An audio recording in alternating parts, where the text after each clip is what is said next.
the Biden administration just like really screwed up our immigration policy in a profoundly dangerous way. But even if you agree that immigration is a problem, it seems division is the most compelling narrative for politicians. I remember this particular quote about the black community where he said, "What do you have to lose?"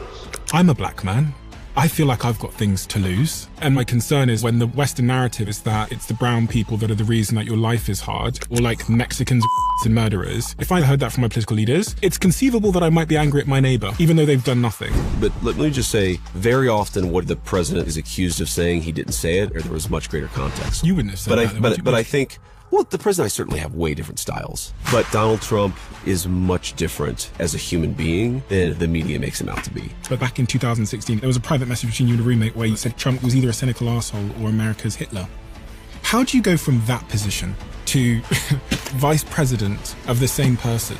What is that journey? A crazy journey, man. But look, I thought Donald Trump would be a failed president. He was not. I thought that America's institutions were fundamentally functioning. They were not. You always have to be able to acknowledge when you're right and when you're wrong. Like, he's so non-conventional in the way that he does everything that things that were previously unimaginable are actually on the table.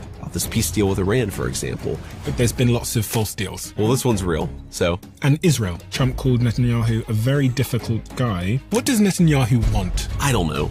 Well, what I would say is that we're different countries with different interests. Do you trust them? I don't really trust anybody. But having seen the President of the United States operate, I feel quite confident that they are the junior partner, we're the senior partner, we are the world's superpower. I'm going to take a little bit of a hard turn. Do you think aliens could be real? I do. Mr. Vice President, I had no idea about your earliest context. And it has informed what I've then seen from you later as an adult. But can you take me back?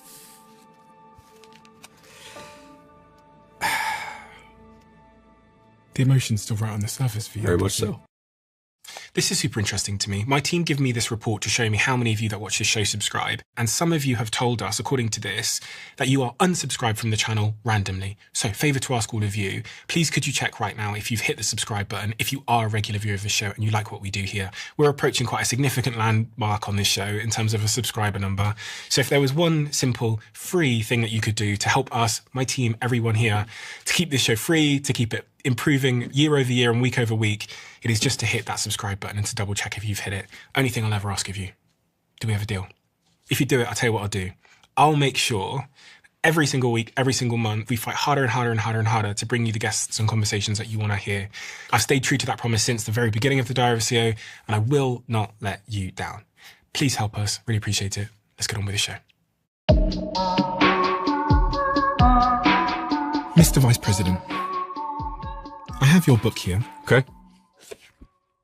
And it says, of all the things that I hated about my childhood, nothing compared to the revolving door of father figures.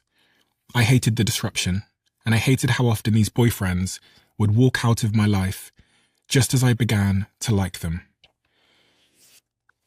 I always think to understand the people that are sat in front of me, you have to get a picture of their early context. Sure. And I had no idea about your earliest context. And it has in some respects informed what I've then seen from you later as an adult. But can you take me back to your earliest context and explain that quote for me? Yeah, so I was raised in a very working class town, very working class family. Yeah, this is a photo of me when I was a little kid here. And my family, like a lot of other families in similar circumstances, we struggled. We struggled to adapt to middle class life. Yeah, this is my sister and my grandfather. It's interesting, my grandfather had very low formal education. He graduated from high school. My grandmother actually left school when she was 13. Very religious people, particularly my grandmother. But, you know, they struggled pretty much economically for most of their lives. My grandfather died when I was 13. I think my grandmother died when I was 20. And, you know, this is probably not even a year before she died. And I was about to go to Iraq, and she was very old and frail. And this is one of the last photos of the two of us. And this is really the woman who raised me, because you raised the revolving door of father figures. So mom, amazing person. She's been clean and sober for now 11 years. But she was in the throes of a pretty bad addiction problem for much of my childhood. And so this was kind of my savior. This was the person who stepped in and made sure I had a stable life to the extent that I did. And your grandmother, she got pregnant at 13. Correct. And she had a miscarriage at that age? Yeah, that's right. So think about this. Eastern Kentucky, you're talking about the hills, of an extremely impoverished, very rural part of the United States of America. And so, she is dating my grandfather, who I think at the time is 16. She's 13. So these are children. She gets pregnant.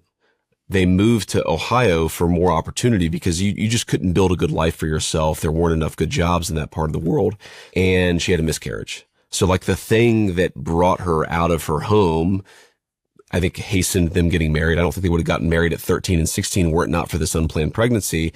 She was kind of in it then. So they're married. They have a very chaotic marriage, an abusive marriage in a lot of ways, but they have 3 kids, my mom, my uncle, my aunt.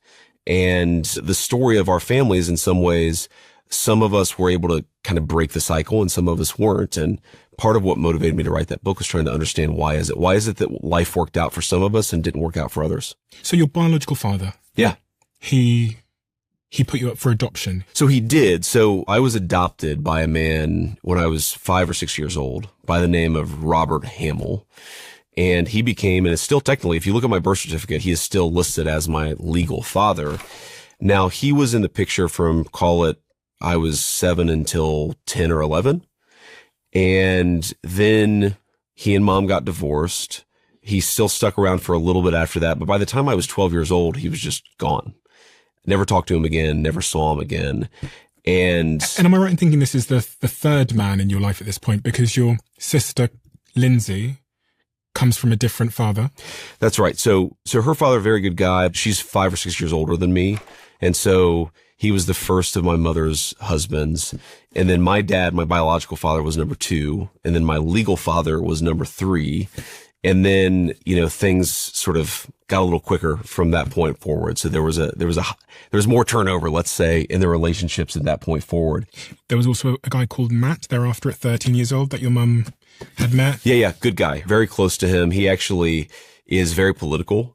And so he and I reconnected a little bit over our shared interest in politics, but he was just a good, hardworking guy. He was only around for maybe a few years, probably less than that of my life, but he was a significant and positive force. In your book, page 124, you say living with mum and Matt, which is when you were 14 years old, was like a front row seat to the end of the world. Yeah. Well, it was just chaotic, right? I mean, things that I thought of as normal that I later realized in, talking to my wife or talking to friends, that just a level of relationship instability. Fighting, people throwing stuff. If the fights get really bad, some person throws a plate at somebody else. Again, it sounds, even talking about it now, kind of crazy, but it was pretty normal back then. And, sometimes it was worse and sometimes it was better, but there was a sense in which relationships were always just kind of chaotic. As an adult, like you can almost imagine now that you've got so many kids yourself that yeah. I can understand the feeling of craziness being normal, and you kind of don't realize until you see into someone else's world or someone else hears about yours. Because I can relate to that in many ways. But as an adult, you must look back on that and now see the way that shaped you. Yeah. Well, it was very unhealthy. I certainly think, again, it was hard to sort of really feel a sense of stability. It was hard to really attach to people because you always assumed that they were going to be gone. And, years later, I was actually at a conference. I was giving a speech and this guy came up to me and he was a child psychologist. And, he said, one of the things the literature shows is that people who come from traumatic or chaotic environments and end up doing pretty well, they always have one person, whether it was a teacher, a social worker, a grandparent, aunt or an uncle. They always have one person who's sort of their anchor. And that seems to be the difference for a lot of these kids. And again, I was lucky enough to have that. And I think about my life a lot of time. I mean, sitting here, I'm the vice president of the United States. What would my life have turned out to be if you had all that chaos, which was just a background part of my life, but you take out those stabilizing forces? God knows, man. Your grandmother. God knows. My grandmother. That's right. Because through your story, when I was reading about your childhood, she seemed like the safe place that you would retreat Correct. to over and over again. I was obviously, I think it's very important for boys to have male role models, to have father figures that they look up to. She was in an unconventional way, like both a mother figure and a father figure. She was extraordinarily odd. And I mean that in the most loving way possible, but she was just incredibly tough. I I don't know, 12, 13. I was hanging out with one of the kids in the neighborhood who was kind of going down a bad path. He actually would later spend some time in jail, but he was getting into drugs, starting to smoke weed, starting to do a little bit more than that. Again, 12, 13. So we were pretty young kids. My grandmother found out, and she told me that if I kept on hanging out with this kid, she was going to run him over with her car. And then I was like kind of caught off guard by that. And she said, JD, I promise you, and no one will ever find out about it. And I was like, whoa. So like for the sake of this kid, I pretty much stopped hanging out with him. But that toughness, I think, was like a necessary part. It was like through sheer willpower that she kept me on the straight and narrow. And again, I don't know where I'd be without her. And over the next sort of couple of decades, your mother's addiction seems to get worse and worse. It does.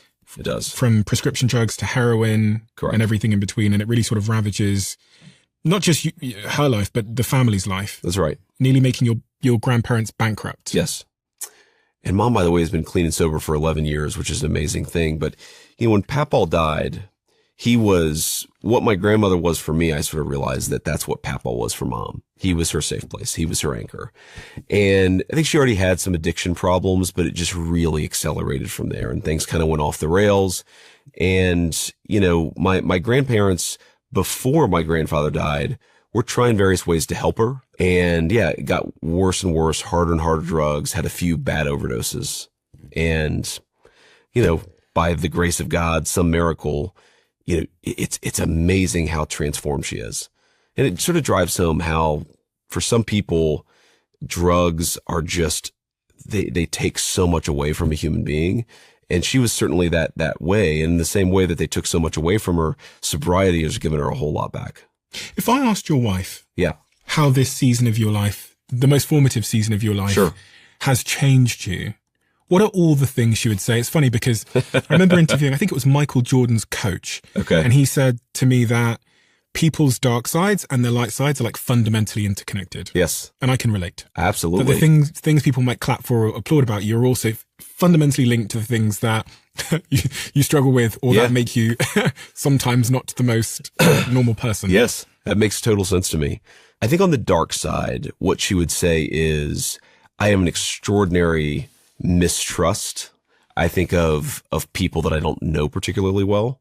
I sort of assume the worst sometimes about circumstances and things outside of my control, but I maybe assume the best about the people themselves, right? So there's an inherent sense that the world is going to fall apart. I think that's a very true thing. I mean, even in our marriages, it would be hard to imagine. I'm not saying, all marriages are work, but it would be hard to imagine like a marriage that was more successful and more happy than ours. Our kids are doing great. They're healthy. Like my wife and I love each other very much, but we're also just like, she really is my best friend. She's the person I talk to about everything. She's my closest confidant. And yet there are all kinds of times during our 12-year marriage where I've just had this thought, like, there's no way this is going to last. Either because she's taking the kids to the grocery store and I start thinking to myself, oh my God, a drunk driver is going to have a head-on collision. There's a sense of like instability that is very much built in. That's kind of the dark. I think the light is because I've seen a lot of people at their very best and their very worst. I sort of assume the best about the human beings themselves. So even though the circumstances are crazy and even though shit hits the fan, sometimes completely outside of your control, I think what she would say is that I probably have a higher empathy quotient than any person that she knows. Mm-hmm. And I really try to understand what makes people tick. And so there's the light and the dark together, but there's a lot beyond that. I mean, look, it was a lot of work. When I look back at our early relationship and we'd have an argument, like before we were married, and I'd be like, okay, well, fine, let's just break up. And her response is like, well, that's crazy. Why would we break up? Let's just like have a rational conversation. I'm like, honey, I don't do rational conversations in this context. That is not something we do. But again, so long as you're, I think, self-aware about that, it's a problem that you can solve.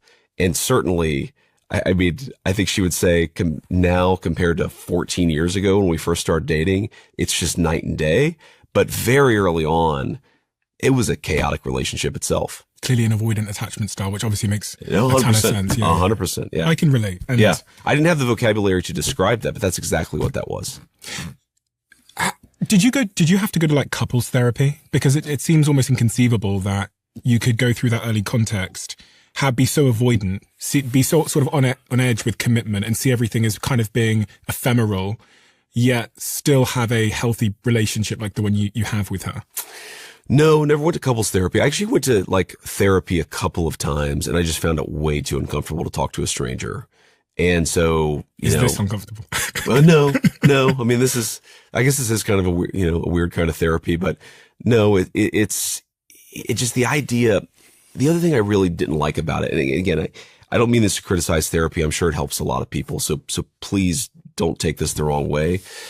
But there was something about it that felt almost too self-referential and too like, it almost encouraged at least me to blame others or to blame my past or to blame my mom or to blame I really didn't like this feeling that I was sort of giving up agency over my own life.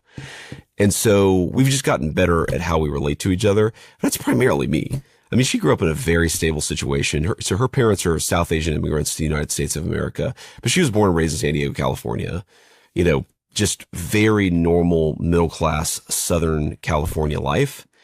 And I think because of that, she just had much healthier relationship practices than I did. That point about understanding the person on the other end and Yes. having empathy for the human being, politics Yeah. appears to be almost exact. Because I watch the election campaigns. I watch how like yourself and the president went against people like Kamala Harris. Sure. So you must, with that logic, think that Kamala Harris is actually like a really good person. Like you must understand Kamala. I wouldn't say that I understand her. I would say that I just don't have this animosity towards people on the other side. But is that not like sort of implicit in the job itself that you have to point out their faults and Yeah, kind you of do. Yeah, no, absolutely. But I think you can be sort of rational about it. You can be cerebral about it. Certainly there are things the other side does that annoy me. But, like my fundamental bias is that just most people are good people. And to the extent that they do something you disagree with, it's either because they screwed up on something or because they made a mistake or I've always been like this. I've always been more charitable about other human beings. And I don't know, again, maybe I do that too much. Maybe I'm too charitable, but I'd rather be too charitable than too cynical about human beings. Cause you talk about a screwed up perspective to take into politics. If you're always cynical about other people's motivations, man, you're going to be in a very, very bad spot. I actually think the same about interviewing, remarkably, because absolutely. I meet so many people from so many different of course. And one of the things that I've come to learn is just try and meet everybody as I experience them versus Yes. especially when I'm interviewing politicians, I just want to meet them as I experience them versus thinking about how they've been framed or whatever. Yeah. And it's actually made me much more empathetic because, again, obviously we all have preconceptions. And then you meet Sure. someone and you go, oh, they are a family person. They care about X, Y, and Z. They care Of about course. the same things. They just disagree about pathways. Yeah, of course. But politics seems to be like, the sort of game of politics to me seems to be like paint the other side to be malicious. Well, I think the game of politics, fundamentally you're making a pitch to people, right? It's not about Kamala Harris or Donald Trump or JD Vance or Tim Walz. It's about the American people, right? And fundamentally to make that sales pitch, you have to say what's better about this product, what's worse about the other product. Mm-hmm. So that is just inherent. But again, I think you can do that. What I always try to do is I try to talk about, here are the policies that are really bad. Here are the reasons why I think this is screwed up. Here are the reasons why I think that she made mistakes. But it is weird. It is fundamentally, you are in a position where you're trying to point out the faults in another people, even if it's just their conduct as opposed to their character. But even with that, I do think that you see people in politics who fundamentally just really hate the people on the other side. Yeah. That's just not me. It's never going to be me. Even when I'm being very pugilistic, like even when you really have to drive home a point, like not to get too much into the weeds of partisan politics, but like something I think the Biden administration just like really screwed up in a profoundly dangerous way was our immigration policy, right? Now, there are all kinds of reasons why that might have happened, but fundamentally that was a very, very, very bad screw up. But I don't hate Kamala Harris because I think she had a bad immigration policy. I just think it's important to point out the flaws. on the immigration policy, I mean, Yeah. I've still got to go through your childhood here, but on this point of immigration, this is another area where you get such division. Sure. And you get, I remember watching there was a couple of things I remember watching when I think I was probably back in Plymouth, in the countryside. One of them was like Trump, the president, demonizing Mexican people and brown people. I remember this particular quote, which I've always struggled with a little bit, where he said about the black community, "What have you got to lose?" And I remember thinking, I'm a black man. I feel like I've got things to lose. That kind of narrative about those individuals, that broad strokes sort of demonization of them, would make people's lives harder and feels unnecessary. Even if you agree that immigration is a problem, the sort of like skin color or religion or like Mexicans, rapists and murderers might galvanize in the near term, but in the long term is probably going to sow division. And that's probably net negative for society. Well, one thing I'd say just about anything that I've ever heard the president say that's then refracted through the lens of social media or, non-social media is very often what he is accused of saying. He didn't say it, or he said it in a totally different way, or there was much greater context. So I remember, for example, back in 2016 or 2015, whenever he said this, sort of being like offended at the rapists and murderers line. Yeah. And then I went and looked at what he said, and what he said, which is actually true, is that some of these countries are actually encouraging prisoners to come into the United States of America. Does that mean that every person comes into America as a rapist or a murderer or as a prisoner? No, it doesn't. But he didn't say that. Right. So again, this goes back to the point about being charitable is I do try to understand fundamentally, like, why did a person say that? Mm-hmm. What are they actually thinking? What are they trying to get across? And again, if you disagree with that, that's fine. You wouldn't have said that. But I think, well, the president and I certainly have way different styles. Absolutely. We have different styles. But I mean, the way that I talk about immigration, I'd say that's one of the issues where we've always been like extremely closely aligned. And that was obviously a major issue during the 2024 campaign. But the way that I think about immigration is fundamentally like, as a country, you are the people who live in your nation. Okay. So America's 330 million souls, I think again, most of them, whether they voted for me or not, they're really good people, and they want really good things for their families. They want really good things for themselves. And yeah, there are like some bad apples in every crew, 330 million people. There are definitely some bad people, but most people are fundamentally good and decent. However, you could let people into your country who could be fun, decent, normal human beings who just kind of mess with the equation a little bit. It's like if I have a bunch of people over to my house for dinner and I invite 10 people to come over for dinner and one of them brings a stranger, it's probably going to be fun, right? But if like every single one of them bring 3 strangers, it's going to totally change the character of the conversation that you're going to have, of the room that you're going to have. A country is like that, just on a much more massive scale. So I maybe come at it or I describe it a different way, but fundamentally, I think that the president was very right about immigration in a way that was prescient. And even if the blunt way that he described it offended some people, I think it was like a very important contribution to not just our country, but to the world. I think it would be hard to find an American who didn't think we needed, again, I'm not an American, so I guess I'm talking about where I'm from, but we needed borders and a policy around borders. Sure. Just in the same way that we have it around our house and every festival we enjoy and whatever venue we go to. I think the thing I've always been concerned about when I see the sort of rising narrative across the world, not just in America, but now across the West, the UK as well, is in trying to solve that problem, it seems that like division is the most compelling narrative for politicians. And then the like downstream consequence of division, you see playing out on the streets. You see like, especially in the UK at the moment, you're really seeing certain communities be quite demonized and victimized because of this broad political narrative, which is being used to get people into power.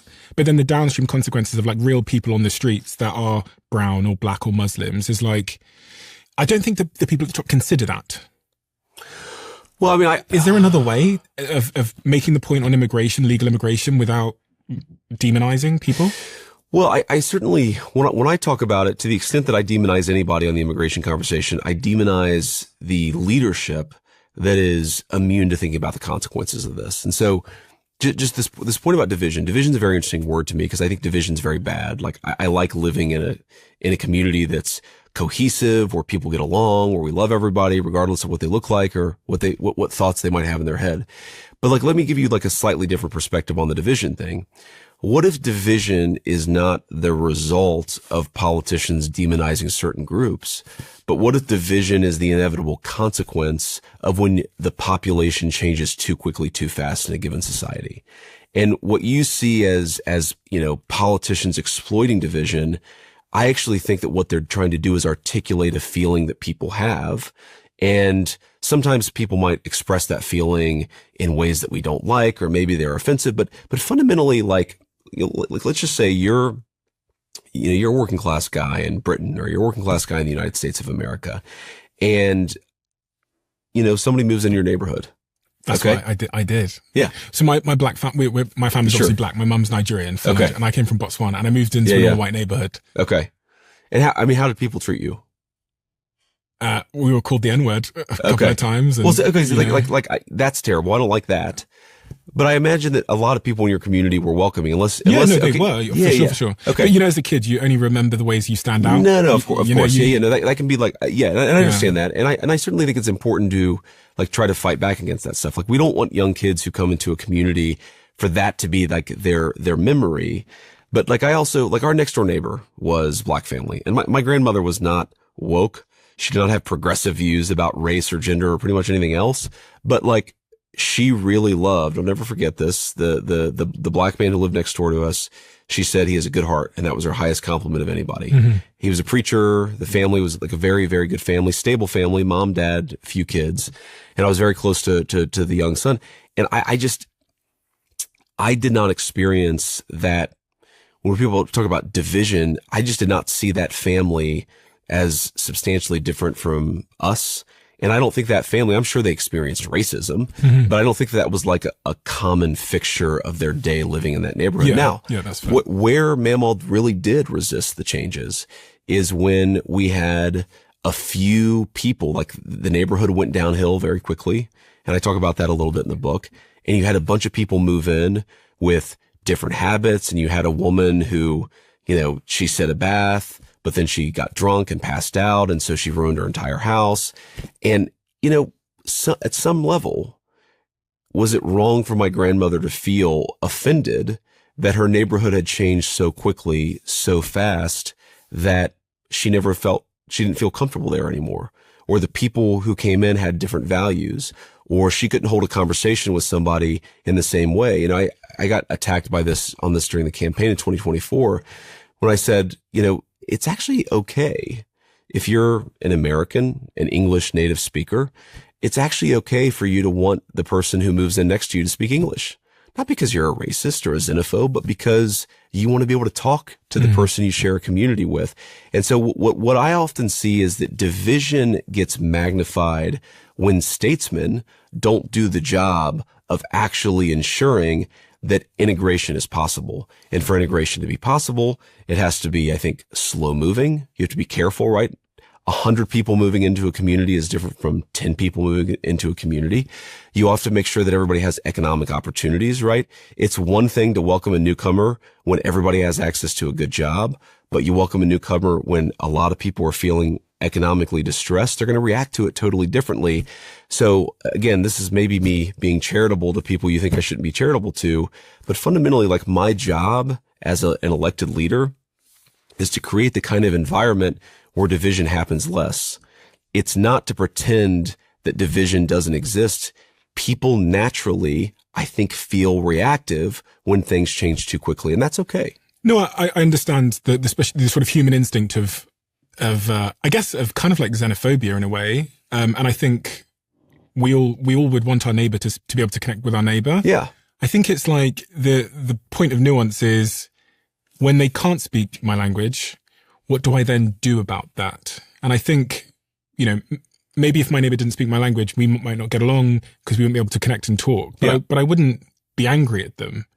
And my concern is from a high level when the sort of Western narrative now is that it's the brown people that are the reason that your life is hard, if I believed that, if I heard that from my political leaders, it's conceivable that I might be angry at my neighbor, even though they've done nothing. Just their presence alone might make me resent them a little bit. And then what happens when I resent them? Because I'm being told that they're the reason that I'm suffering. They're the reason I don't have a job. And then we get into these culture wars which is a slippery slope. Yeah. I've always wondered. I hear you. But what I would say is I'm not mad, and I said this on the campaign trail all the time. I'm not mad at the illegal alien who broke our laws and came into the country. Probably some of them probably didn't even know they were breaking our laws, who came into our country and wanted better opportunity for their families. What I am mad is the political system. I don't know, right? So it's hard to say. But I am mad at the political system that encourages people to break those rules and sows division, and then gets mad at the native population for looking around and saying, wait a second, I didn't sign up for this. I didn't agree to this. So I just, like, I don't know what you describe that. I would say there's an instinct in every human being to want to share a community with people where you've got something in common with. Okay. And it's like everything, right? A little bit of spice is good. Too much spice changes the dynamic a little bit. And I think most people, they're okay with change, but change that happens too fast, too quickly, I think in an immigration context is very, very bad for a country. And I think you guys have had that. We've had that. A lot of European countries have had that.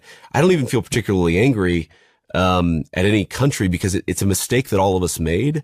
But now that you see that, I mean, you rightly call it division. I just think that we have to say, wait a second, let's try to do things a slightly different way. I think algorithms also play a big role in that because of the design. Oh, 100%. Yeah, absolutely. So that's probably another conversation. I do think though, if my family were struggling or at all in danger or at risk, and there was an area of land over there that offered them a better chance, I personally think for the sake of my family, if my family was struggling, I would try and move my family into that area. And I assume you would do the same. I assume you would, if your family, I've got this wonderful photo of your kids and your wife, where if America went to catastrophe and Mexico was doing great, would you not try and get into Mexico even if it wasn't, you didn't have a visa? I don't think I would. I mean, I can understand why some people have to like move. You need to eat, you need to provide for your family. But, I think that this is another thing about the immigration thing that is challenging is, you want people to feel a certain rootedness and a certain devotion to their country. One of the things that's very unique about America compared to Europe is there's this poll question that went around when I was a teenager, maybe when I was in my early 20s, and it asked what percentage of young people in that society would die for their country if they had to. Like, I'm not excited about the idea, but would actually do it. In the United States, it was something like 70%. And in all the other Western countries, it was like 20 to 35%. And so, you talk about like, okay, moving to Mexico because there's economic opportunity in a universe where Mexico's flourishing and America's struggling.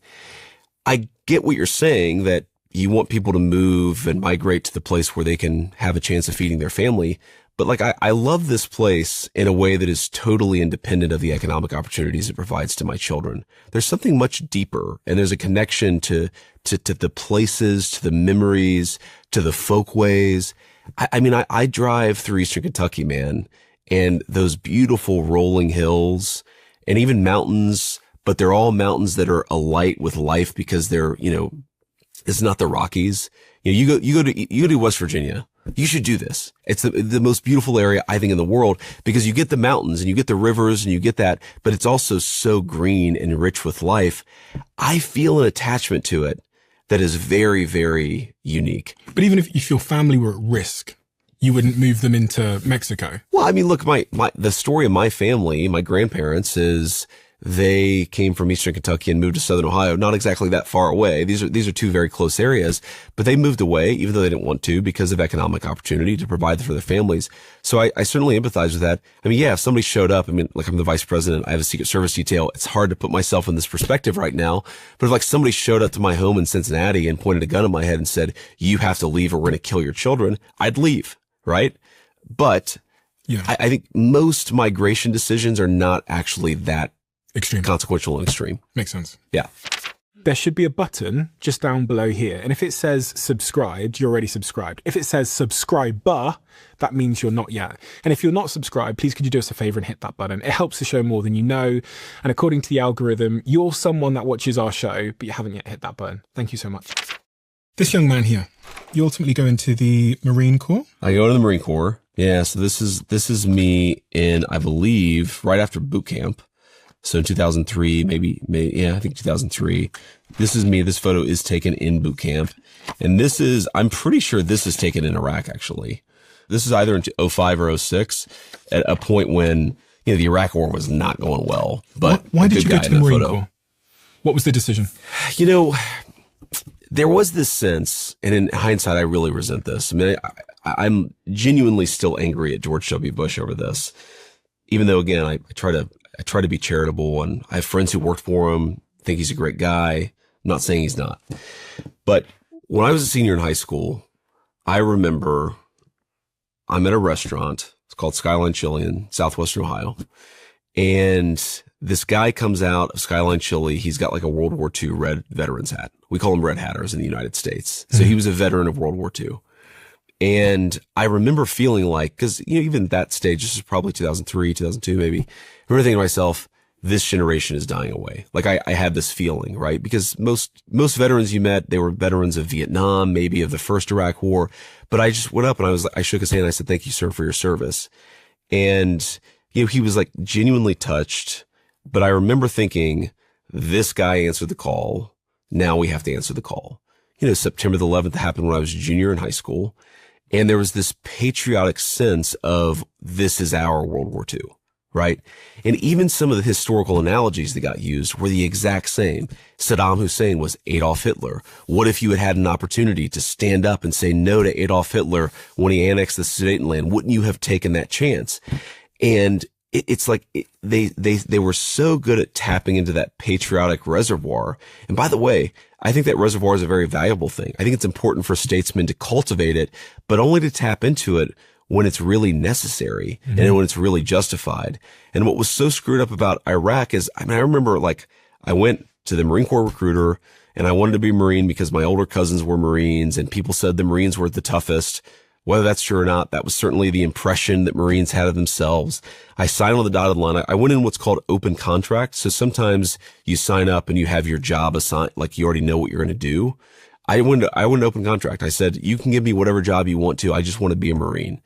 And I did that because I loved my country and I wanted to contribute in the same way that guy who wore a red hat was still wearing his red hat, was still proud of it, knew that he contributed.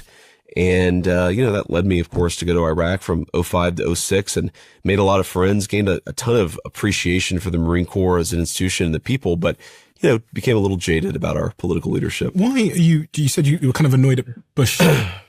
Because that patriotic reservoir that exists in any country, I think it's maybe most powerful in the United States of America because, again, we have this 70+% of young people say they would die for their country. That's very unique among advanced economies. And I'm sure a lot of people in Europe look at that and say, oh, those jingoistic idiots, they're wrong or there's something bad about that. But I actually think to have a real nation, you have to have the willingness that if God forbid something happens, you're willing to put on your uniform and go and do what needs to be done.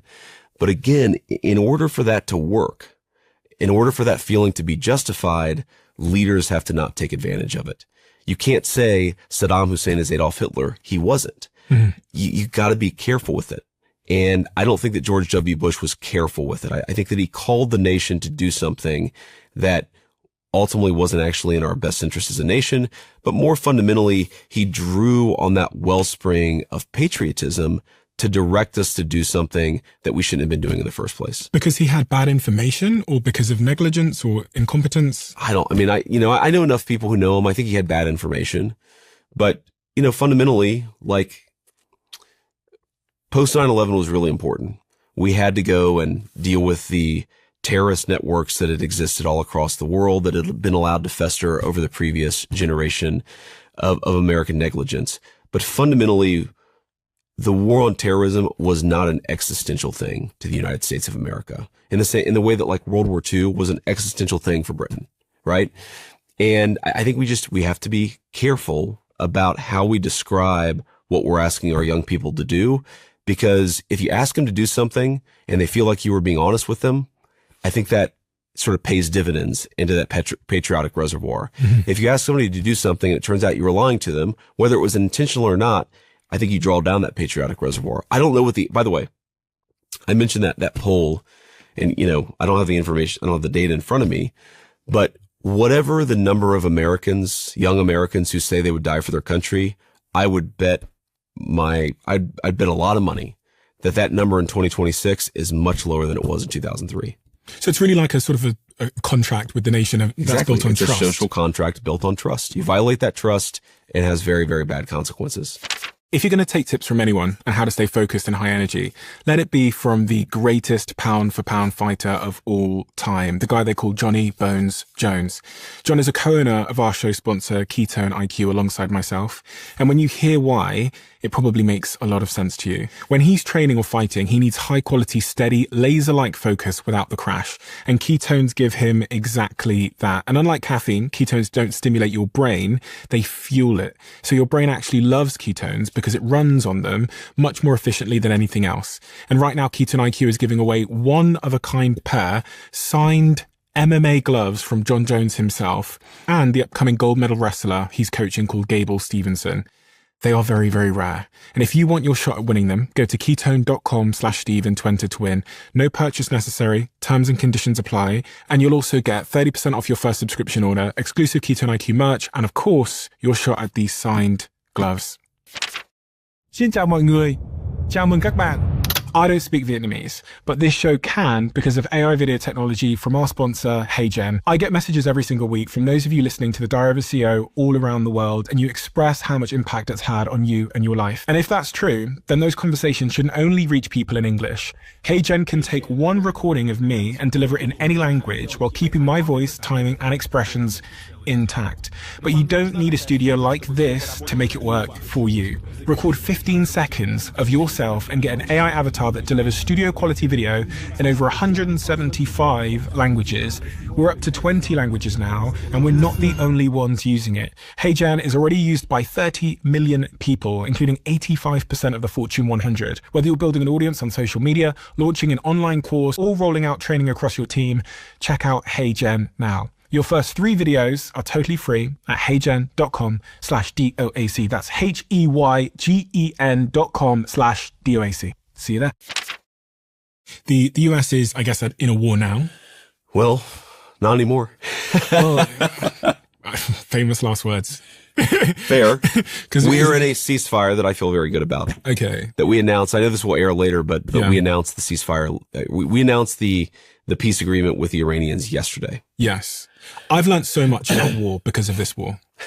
In part because I'm an interviewer at the time of war. Sure. And so I've been having lots of conversations with lots of people about the nature of war. And I've learned so much. Frankly, I didn't know anything about Vietnam and really the psychology of war. Yeah. And how, like, when you start a war, Robert Pape said this to me. He said, the thing people underestimate about a war is when the bombs start dropping, politics changes both where the bombs are dropping and at home. Sure. And I to some degree think that with the Iran war now, that's like exactly what happened. From my assessment of it, which is, it looked like it was going to be quite straightforward. Drop the bombs, take out the leader. The people rise up, which is what the president had said. He had encouraged the people to rise up when those bombs dropped and Khomeini was taken out. But then what then happened, again, I don't know what I'm talking about here, so please correct me, is it looked like the country kind of fractured into all of these sort of little pockets of militia and military. I remember, I think it was Hegseth saying it just takes some time for the carrier pigeon to get out to where the soldiers are, the outpost. And this speaks to how the fracturing had happened. Yeah. And then I heard the president, and I think yourself multiple times say, like, we don't really know who we're negotiating with, or words to that effect, because we've taken out the first and second row of leadership. And then I thought, we're in the same situation again, where the bombs started dropping. Unintended consequences were there's now not one central leadership to negotiate with, but also politics at home has shifted. The approval ratings I got this graph of the approval ratings had started to plummet at home, and politics is changing on the ground there as well. Is this another forever war? Well, the answer is no. And this is always, when I talked about this conflict, I always said Donald Trump learn the lessons. It's actually, that's almost unfair to him. He didn't learn the lessons of the Iraq war, because back during the Iraq war, he was saying this was stupid. We should get out of Iraq. He was saying that back then. And I think that while there were certainly some objectives that we had in this conflict, I just never had any doubt. Now, obviously I'm an insider. I saw the president's deliberations and thought on this, but I never had any worry that this would become a multi-year expedition with no end in sight, because I knew that we had leadership that was trying to define the objective very narrowly, accomplish the objective, and then see where we are. Mm-hmm. And so, if you go back, you talk about this street uprising, certainly there was some thought that it would be possible that the Iranian street would rise up in the face of this thing, and that you would see, a new government that was much more pro-American, much more pro-Western. What happened though is, and what we knew we could do, is degrade their military. That was actually the primary objective. Yes, the president talked about the Iranians rising up, but the primary objective was always to degrade their conventional power so that we could be in a better position vis-a-vis Iran. So that whoever was calling the shots, they didn't have a loaded gun to our head anymore. Okay. And that's what we knew we could accomplish. And then there was always the question about, okay, now that we've accomplished that, where do we go from here? And, one of the things that I feel just quite good about this moment that we're in is the president basically bought us an option. He said, we can weaken their military, destroy their conventional military. We can change their leadership, and then we can actually present a pathway to the Iranian leadership. Where do we go from here? Like you said something very interesting that was true 2 months ago. That's not true now. 2 months ago, I would have said, I had no idea who we're negotiating with. Absolutely. Mm-hmm. Now I feel very confident that we have an understanding of who we're negotiating with, what it is that they care about. Yes, there are fractures in their system. Well, so the Iranian system, this is oversimplifying it a lot, but it has kind of three poles. There's the political pole, the people who are most responsive to the leadership. That's the foreign minister, the president, the speaker of the parliament. Okay. There's a clerical pole, meaning the clerics who actually hold ultimate authority in the Iranian system via the supreme leader, the clerics, the religious leaders. And then you have the military, particularly the IRGC. Okay. All three of these poles interact with each other in weird ways. And one of the things we definitely 2 months ago, we were like, wait a second, who has the upper hand? What does this group want versus this group versus that group? But what I feel pretty confident about now, I mean, we're taping this interview, I guess, June 15th, right? Yeah. What I feel quite confident about right now is that we know who we're dealing with, and the fractures really aren't the system is kind of coalesced. And what they're telling us, which is interesting. Now, is it the street rising up? No. But what they're telling us is, you know what? Obviously they're not like endorsing anything that we did. There's a lot of mistrust, a lot of animosity, but fundamentally we've done one thing vis-a-vis the United States for 47 years, and we shouldn't do that thing anymore. We want to change. And if you, the Americans, are willing to actually negotiate with us, to have a conversation, yeah, we're willing to make the long-term commitment never to develop nuclear weapons, but we want a totally different economic arrangement than what we have with the West right now. So that's where we're at right now, is actually figuring out the details of what that would look like. But where we stand right now, I actually feel pretty good about it. I feel good that we actually could have a better relationship with that country. I feel good that they'll never have a nuclear weapon. So that'd be like a real loaded gun they would have to the West. But I also think that there is a general consensus that they're in their system, that their relationship would be different than the past. The other thing, this is very important. The underappreciated element, if I was ever going to write a book about Donald Trump's foreign policy, and by the way, he hates people who write books, not like books like that, but insider books where you take trusted information and put it into a book. Doesn't like that. But what I would say is he's so non-conventional in the way that he does everything, but certainly in the way that he does foreign policy, that things that were previously unimaginable are actually on the table. So when Donald Trump says to the Iranians, we want you to be a successful country, if you give us what we need on nuclear, we'll take the sanctions off your country and allow you to prosper, that would have been unthinkable 10 years ago in any Democrat or Republican administration. But it's thinkable because Donald Trump is just like, no, the way things worked in the past are dumb. We're going to do something new. And that's what he's putting on the table. We'll see if they meet us. But right now, I feel pretty good about it. The other term I'd never heard before is Strait of Hormuz. Yes. I've learned so much about the bloody Strait of Hormuz. Did you have any idea that the Iranians would cut off the Strait of Hormuz? Yes. You did know that going into it. So it was a major, as soon as you see these media reports, like the Trump team was caught off guard.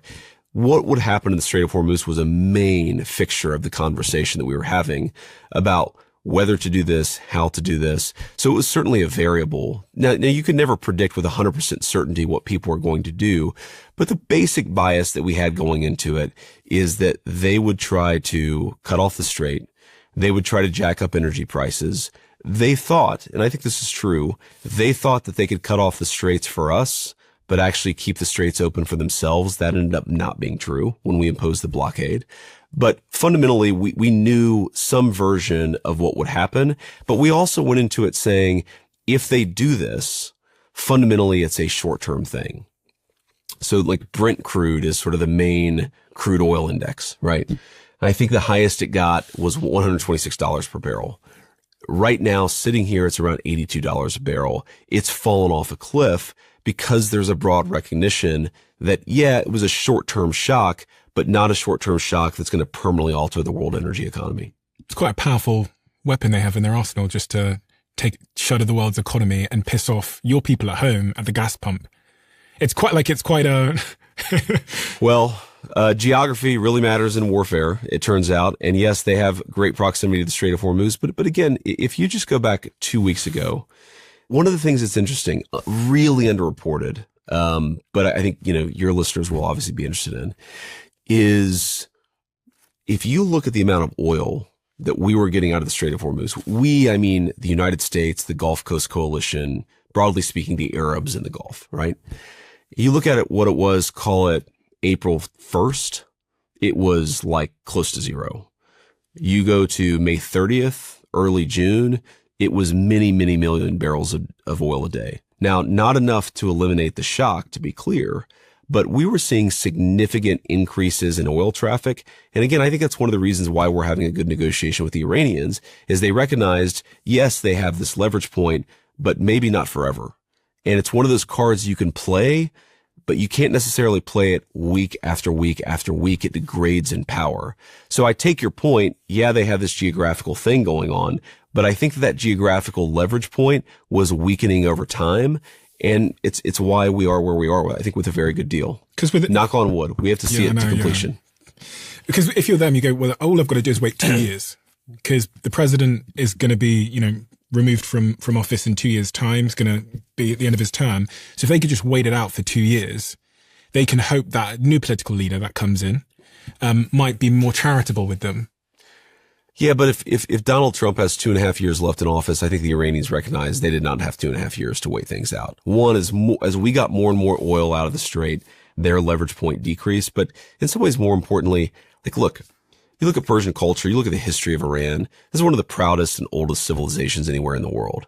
They don't want to be like a Libya-style rump state. Mm-hmm. They want to have a much brighter future. I think that's actually true. Now, there's a question about how to get there. And obviously there's a lot of animosity between the two sides, but I do think something has fundamentally changed in the way that regime sees the world. The deal that you have on the table. Yes. Now, okay, excuse me if I'm skeptical, but I said to you before we started recording, I watch everything. Yes. So I've watched if you do an interview, Hegseth does one. If the president does one, I see it. Yep. I see the whole thing. Okay. I don't know why, but I'm very, very interested in US politics because it does impact the whole world. Sure. And as I've watched these interviews, there's been lots of false deals. You flew out there to Pakistan and you flew right back. The deal wasn't done. I think I saw a report the other day that said the president has said roughly 30 times that there's a deal done or that there's a deal on the table. Usually on a Sunday, then it's not. Then we go back into this negotiation thing. So I'm like, I don't have any trust anymore for a deal getting done. Well, this one's real. So okay, good. Okay, so interesting. People can always change their minds, but this one is real for sure. So what does that mean? Does it mean that there's a contract that has been sent with terms on it, and they've provisionally, like a term sheet, said we agree? Yes. Okay, that's exactly what's happened. Okay, so they've agreed to a term sheet. Yes. And then, as is the case in business and investing, that becomes more of a formalized contract. Correct. And then that's signed. That's right. So what is in the term sheet? Well, a few things. So the first is that the Straits of Hormuz opens effectively immediately and the blockade is lifted effectively immediately. Now, when I say effectively, that's doing a little bit of work there because, part of what's going on is there's a different risk tolerance for different shippers in the Gulf. So again, like I said earlier, some of these guys are already shipping a lot of oil through the Straits of Hormuz right now, even though the Iranians are threatening to shoot at them. But what this means is that over time, we're going to demine the Strait of Hormuz. The Iranians are going to stop shooting. We're going to lift our naval blockade. And you're going to see, I think, a pretty quick resumption of full flow of traffic in the Strait of Hormuz. That's number one. And there's mines most important thing. There's mines in there. There are mines in there, but it's a very big waterway. There's a lot of traffic moving right now. So we know where the mines are. They're not everywhere. And, again, the ships are able to move.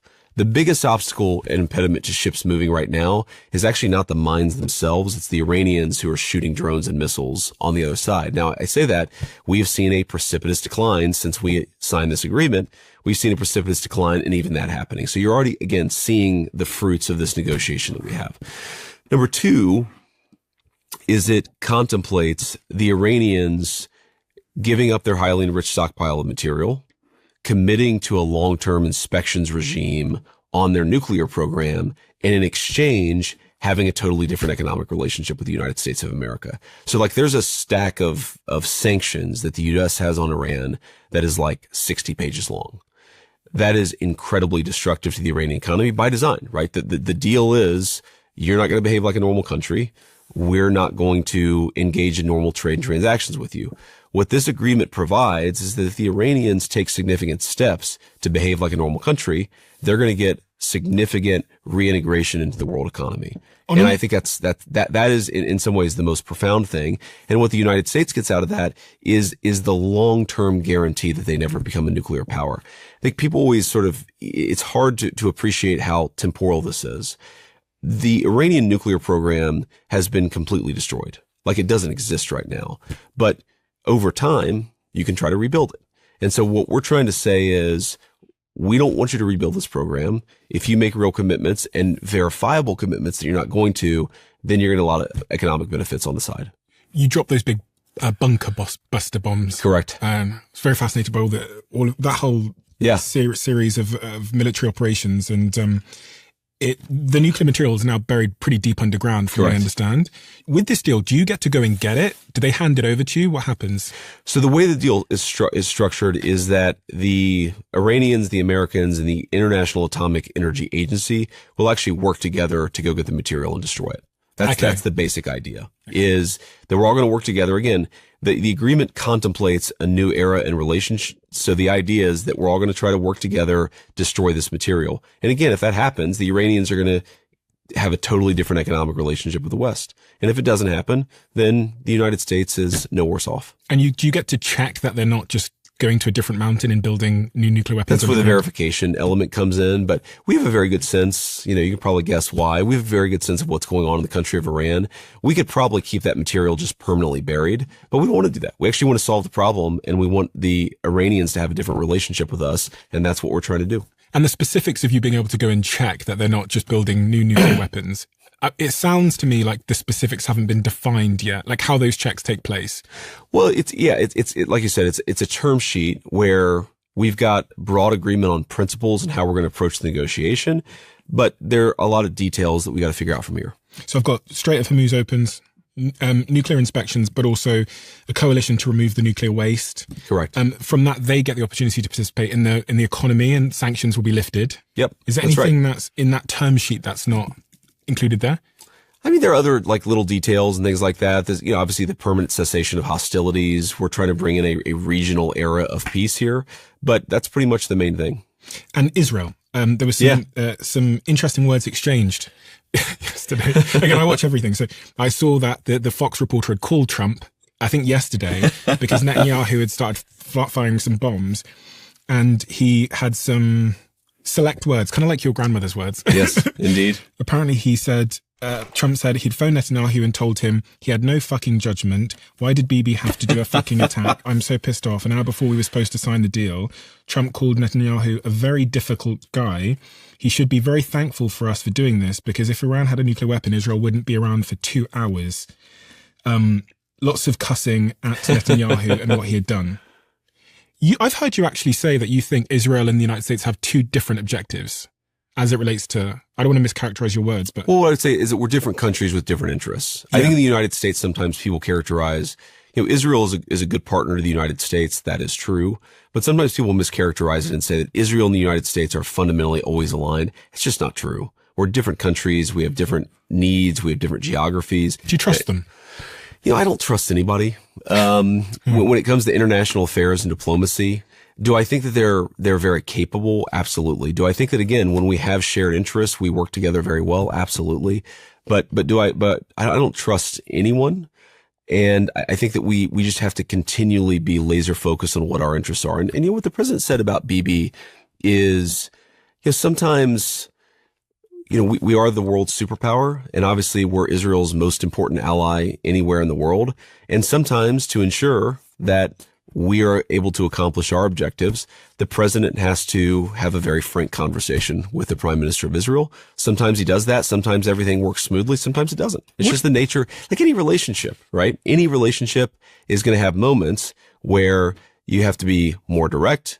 Sometimes you're working together, and sometimes there's a little bit more conflict. The world's opinion and thoughts about the US-Israel relationship has never been more widely discussed. I agree. And I almost don't know why, but it seems to be the case that over the last, I'd say, 6 to 12 months, people are really now questioning, what is this relationship, and who is the dominant partner in the relationship? What, for someone, and just in super simple terms, because I don't really know a lot about this particular point. Sure. What is the relationship, and why, and where did it come from? Well, I'm hardly an expert in U.S.-Israeli relations, right? But let me just say, they're obviously, in some ways, the only democracy in the Middle East. Okay. Very advanced economy, very high skilled people, technological ingenuity. I mean, it's a country of 9 million people. They generate a lot of the world's inventions just from 9 million people. It's a very impressive country economically. They're also probably better at intelligence collection than any country in the world. So they're again, because they're an advanced economy, because, their people, generally speaking, want to live in peace and harmony, just want to go to work and raise their kids. There are a lot of shared interests and a lot of shared objectives. And I think that, over time, especially, for example, when one of our biggest problems going back to, the early 2000s was the rise of Islamic terrorism, Islamic radical terrorism, I should say, there was a sort of broad recognition that there's a lot for us to work on. But again, even if you go back to then, the early 2000s, very large alignment between Israeli interests and American interests. But even in like the early 2000s, the Israelis were much more worried about Iran than the United States was, right? We were much more worried about Al-Qaeda, like a different branch of Islamic terrorism. So even when we've been very aligned, we're just different countries that have different objectives. And, I will say, having seen the President of the United States operate, I feel quite confident that, they are the junior partner. We're the senior partner. We're the world's superpower. That's the way that it works. But, again, sometimes it's like with the UK. I would say the UK is our closest ally, our oldest ally. I'm not just saying that because you're a Brit. Do you trust the UK? Again, I don't really trust anybody. But do I like a lot of Brits? Absolutely. Do I have incredible fondness for the United Kingdom as a country and a culture? Absolutely. And I really like a lot of the people, even in the Labour government, even though they're politically misaligned with me and the rest of the Trump administration. But, we have disagreements from time to time. So we work really well together. And sometimes we have misaligned interests, and we have to pursue our interests in the best way we can. And please do tell me, what does Netanyahu want? Because I sit here with these experts and they say they want to overtake the whole of the Middle East. They want to run the Middle East. What does he want? I don't know. You don't know? I can't get inside somebody's head. Have you asked them what they want? What do you think? Well, I think that in this particular operation, again, where interests were aligned is we wanted Iranian conventional military power to be much weaker, to be decimated. The Israelis shared that objective. Do I think that there are I don't know if Bibi thinks this, but do I think there are people within Israeli society who would like to turn Iran into Libya? Basically a failed state with 90 million people? Probably, but I don't know that Bibi wants that. I've actually never had that conversation with him. It'd be an interesting conversation to have. I'll tell you right now, is Iran turning into a Persian Libya good for the United States of America? Absolutely not. And that's one of the reasons why the president has set us on this course of working on our interests, which is the elimination of the nuclear threat and a changed dynamic with the Iranians, which is very much on the table. You run for Senate. Yeah. And you're successful. And this is really, from what I could see from my research, where you and Trump first made friends, I should say. Before then, you weren't friends. No, that's right. You were quite critical of Donald Trump before then. And you've been probably asked this a million times, but when I actually didn't know this until literally today. Okay. That I read the piece you'd written in The Atlantic where you criticised him for taking advantage of the struggling working class. What Trump offers, this is your quote, is an easy escape from pain. To every complex problem, he promises a simple solution. He can bring jobs back simply by punishing offshore companies into submission. As he told a New Hampshire crowd, folks are too similar with the opioid Scrooge. He can cure the addiction epidemic by building a Mexican wall and keeping the cartels out.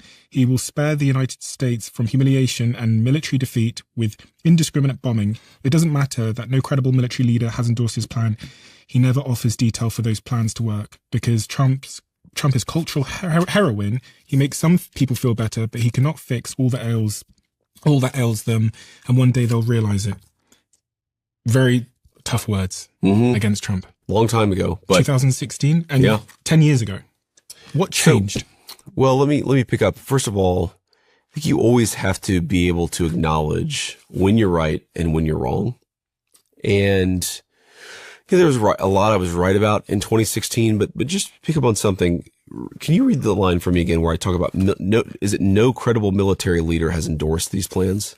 Yeah, it says, it doesn't matter that no credible military leader has endorsed his plan. Okay. So what I would say is I wrote that. I believed it when I wrote it. And reading it now, I'm almost embarrassed that I wrote it because it was so obviously absurd. In fact, the fact that Donald Trump was misaligned with the military experts and the military leadership of 2016 was a good thing, not a bad thing. Think about those military leaders. I mean, I have a lot of respect for the troops, the people who serve, the people who put on a uniform, but you can make a very credible argument that from the early 90s until, at least 2016, America hadn't won a war in 30 years. Like, there's a reason why Donald Trump mistrusted the military leadership, and he was right.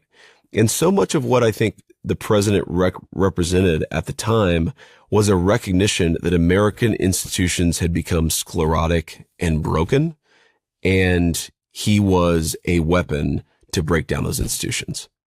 Your assessment of him is similar to the Democratic assessment of him. Your assessment of him back in 2016 is similar to the Democratic assessment of him.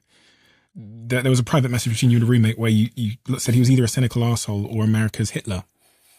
How do you go from that position to vice president of the same person? What is that journey? A crazy journey, man. But again, I mean, you have to ask yourself, first of all, I thought Donald Trump would be a failed president if he got elected. He was not. I thought that America's institutions were fundamentally functioning. They were not. I thought that the military leaders who told us this about a war, or the scientific experts who told us this other thing about a pandemic, were fundamentally, maybe not always right, but fundamentally wise people who were mostly right. I was wrong. What have you observed behind the scenes that JD didn't see? So in operation, when you see him making decisions? So, I mean, I want to caveat this with saying that, I didn't know him well by the time, I voted for him in 2020. Obviously, very, very involved in the 2024 campaign well before I was ever his vice presidential nominee. I had that change based purely on what I saw from the outside. It's not like I had insider knowledge about Donald Trump, and that's what caused me to change. Now, what I will say is that having the insider knowledge, one thing that really mistakes or gets wrong, that piece in the Atlantic, that's where that piece was published, is that Donald Trump is much different as a human being than the media makes him out to be. He's very warm. He's a very loving person to his kids, to his grandkids. He's incredibly generous. Like if you see Donald Trump, in the Oval Office, it's like he has to give you a gift. Like he has to, whether it's, a water bottle or a MAGA hat or a coin or a pin. Like he's one of these people who he really likes hospitality. He really likes making other people happy. I had no understanding of that from him from the outside. What I would see is, clips of him arguing with a journalist, and that was it. And that gives you a very, very one-dimensional view of a person. So yeah, I definitely from the inside have seen a much, much more multi-dimensional figure. The thing I say about Donald Trump is I remember this in 2016. And in hindsight, it's just so dumb. People would say that he was dumb or that he wasn't very smart. He's super smart. Like He reads a lot. He understands people at an instinctual level better than anybody that I've ever known. But he is a very, very, like from a pure IQ perspective, he's a very smart person. And it's interesting that so many people, like, you know, if you give Donald Trump an IQ test with the other 45, 46 presidents that the United States has had, I guarantee he'd be either near the top or at the top. And the entire American media in 2016 had convinced me, at least, that he was not a smart person. And by 2022, he's endorsed you. And Correct. you win your race in the US Senate. Correct. And then sometime after then, at some point you're going to get introduced to him and he's going to ask you to be the vice president of the United States. Yeah. If I was a fly on the wall, was that a phone call or was it a meeting? Well, there have been meetings before that. Just generally at that point, I was involved in his reelection campaign. I was one of the first, maybe the very first senators to endorse him in 2023, I believe is actually when I endorsed him very early on in 2023. When again, I thought he would win, but the conventional wisdom was that he would not win, even the Republican nomination, that his political career was over. So I endorsed him very early. He and I became quite close over that period. We talked a lot about issues. He gave me some advice on various bills that I was working on in the Senate. We just became pretty close. He and I worked very closely together there was this train derailment in East Palestine, Ohio, and he and I became quite close over that. So we just sort of developed a relationship. We were friendly and then we were closer. And then he was sort of, you know, a person that I really looked to in politics. And then the 2024 campaign really started heating up and there were all these rumors about possibly me being his running mate. And, you know, he and I didn't ever have that conversation like about being his running mate until like a day or two before he picked me. And that was an in-person conversation. It was actually the morning he was shot in person. He goes to that rally in Pennsylvania. He gets shot. Obviously is okay. Thank God. And then 2 days later, he asked me to be the nominee. So where were you when he asked you? I had just landed in Milwaukee for the RNC convention. There's like a deadline to it because the way the convention works is you have to be formally nominated by the delegates on Monday at like 3 or 4 o'clock. Mm-hmm. And it was 11 o'clock. I had just arrived in Milwaukee. I had no idea what was going on. And I thought I had a good chance, but I wasn't sure. And he called me. I didn't answer the phone. I think that it was one of those things where I was getting so many phone calls and the call went straight to voicemail, like it never rang. And so I get a text message from a friend of mine who's now the White House Chief of Staff, said, "You just missed a very important phone call." I called him back. I said, "What's up, Mr. President?" He said, "JD, you just missed a very important phone call. I'm going to have to pick somebody else now." But then he asked me and the rest is history, man.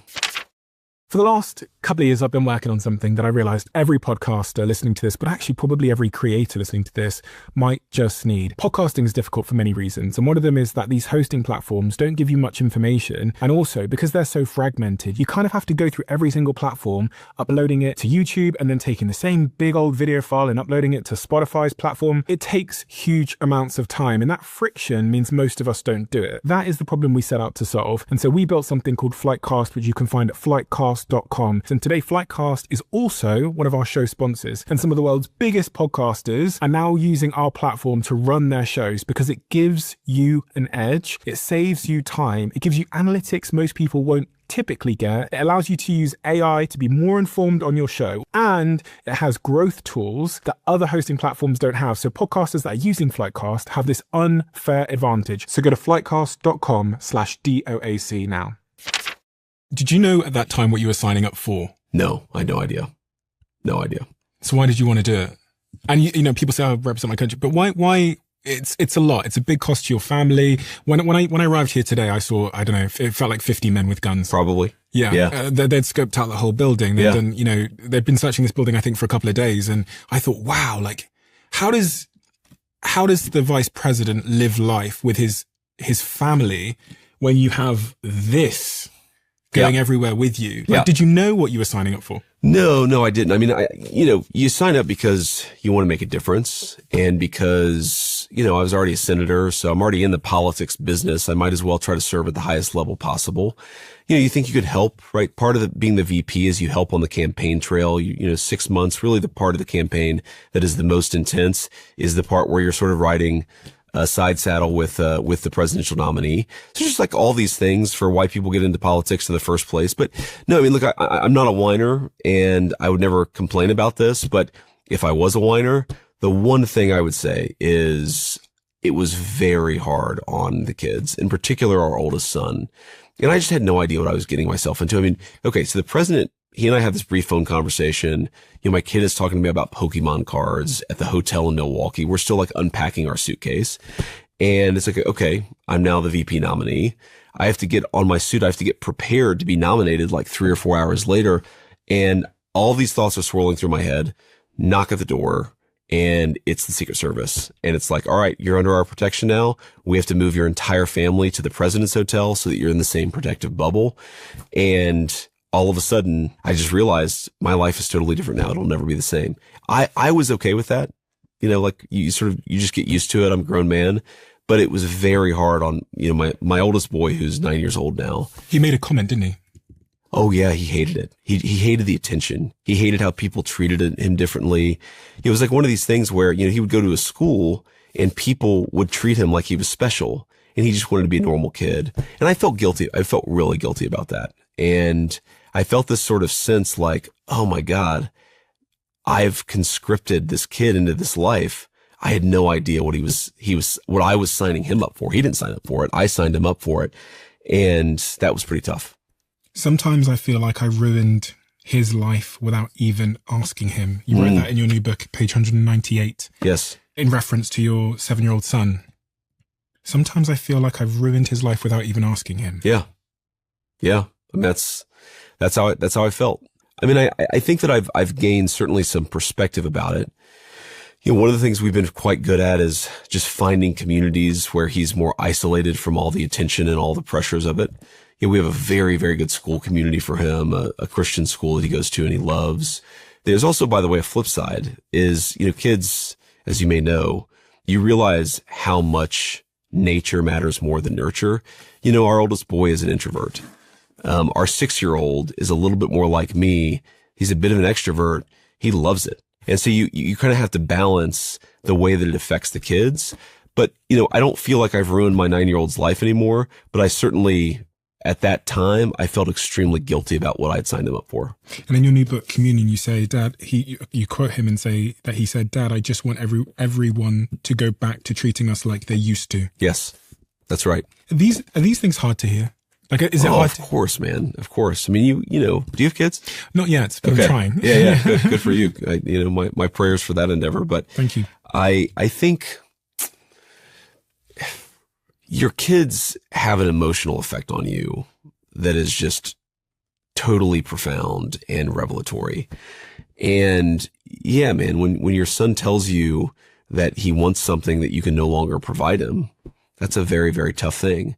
Now, the flip side of it is, and you can say this is a rationalization, but I think it's true. The flip side is there are a lot of blessings that come along with this life. And, you know, I've talked to him a lot about this. I've actually, you know, I write this in the book that Charlie Kirk was probably the person who was most influential in helping me think through this conversation is, you know, don't try to pretend that it's not a sacrifice to him. Like you know, don't pretend that you haven't signed him up for something that has changed his life. You have. But I try to talk to him about, well, there are benefits too. You've gotten to see the world, and you've got to see the country in a way that no kid has ever gotten to see it. And we get to live in this cool house. I live in the Naval Observatory here in Washington, D.C. We would not get to do that if I was not the vice president. So what I've learned to do with him is not to minimize the negative, but to try to contextualize it, but also to try to emphasize the positive. And it's funny, you know, I asked him this probably about a year ago. I said, are you still unhappy that I became the vice president? This is probably 4 or 5 months into it. He said, absolutely. I asked him that question recently and he said, actually, it's pretty good. So kids adjust, you know, lives change. You figure out a routine for the kids. But I also think that, you know, that guilt motivated certain conduct. Would we have built the life that we have around him were it not for this recognition that we had caused this change and this disruption? No. So you take the good with the bad. You accept that you've caused some problems, but you also accept that you can make things better. Lovely photo here of your wife as well. I love this photo. I think she looks beautiful. This is actually the day, or at least the weekend that I met her mom. This is at the High Line in Brooklyn. Have you ever been to the, or not in Brooklyn, in South Manhattan? The High Line, yeah, I ran it the High Line Park. It's, It basically travels a long way up South Manhattan. There's this little observation deck. We're sitting there taking a photo. And, that first summer we were together, we started dating in March of 2011. And so I was doing a research assistant thing in New Haven, Connecticut, about an hour and a half train ride. She was in New York City. And, it was in some ways like a metaphor for our relationship, because I found New York just this totally intimidating place. I didn't know how to ride the subway. I didn't even know how to buy a subway card to get on the subway. But I was just, because I was in love with her, I went down there every chance I could get. We spent every moment, like when you're newly in love with somebody, it's just like an obsession. And we sort of explored New York City together as this young couple this summer. And that was the day that I met her mom, and I passed the test because here I am. What surprised her most about you becoming the vice president? What didn't she expect? She doesn't get surprised by much. So that's actually a very, very hard question. I do think the Secret Service protection surprised her too, the way that it changes your life. I'd like to give you an example. So, we went to Rome for the Pope's inaugural mass, the new Pope, the American Pope. And my favorite thing to do in the world, if you said, I'll give you 2 hours, you can do whatever you want. What I would do is I would go to some place, whether in the country or in a big city, and I would just take a walk with Usha. That is my ultimate way to vacation or to relax. And, we tried to take a walk in Rome, and it was SEAL Team 6 had descended upon Rome. They were shutting down every traffic intersection. There's a helicopter flying overhead. And just that, I think that's surprising to her, how much the security protocols have changed, just the way that, we do things like take a walk together. Can you make that decision still yourself? Could you say to all these Secret Service people, there's none, okay, I can't see any Secret Service at the moment, but I know they're behind that curtain. They're all behind the curtain. Yeah. And I know they're Don't try anything. Yeah, they're outside, they're everywhere. They're probably on the roof. But are you the one that still gets to make the call of what you wanted to do? So could you say, listen, I want to walk down the street to Walmart. There are actually statutory prohibitions. They have legal obligations in order to protect me. They are, I will say, great people, amazing people. And we found accommodation. We found a way of taking a walk without disrupting everybody, right? But it's taken a little bit of work and a little bit of practice. And the biggest change is just, again, it's not that you can't take a walk. It's that the basic protocol, the thing that they've gotten used to, is much different and more misaligned with the way that we want to live our lives. So we figured it out. We've gotten things to a good place, but in the first instance, man, it was crazy. I just couldn't imagine. It was actually getting here today. You hear about Secret Service, but when as someone like me, I was here yesterday, so making my way into this building today, which is our studio. Yeah. I couldn't believe it. I was being tapped down, pocket checked. Yeah. People were handing me stuff, keep this on. I went downstairs to the toilet in the basement. There was a guy down there with a gun. I was there was a guy outside my door with a gun. I was like, wow. Yeah. You've never been safer than you are right now. I do feel safe. Yeah. You've written this new book called Communion. Yeah. Which is about, the subtitle is Finding My Way Back to Faith. Back to faith. Yeah, that's right. So for your 30s, you became atheist? In your late 20s? Yeah, I would say my 20s, in my early 20s. So I was raised in an evangelical household, very conservative, very evangelical Christianity. My grandmother was one of these people, she read the Bible 5-6 times a day. She prayed 5-6 times a day, was a woman, Mama was devoutly religious, but we were what you would call unchurched. So I would go to church with my dad. I would occasionally go to church with my mom, occasionally with my mamaw, but our religion was very much experienced at home. It was, you would watch televangelists on TV. You would watch Billy Graham revival, things on TV, but we didn't go to church that much. And so, I got to a point in my life where I just felt like my faith wasn't speaking to me anymore. It didn't seem to have particular relevance to my life.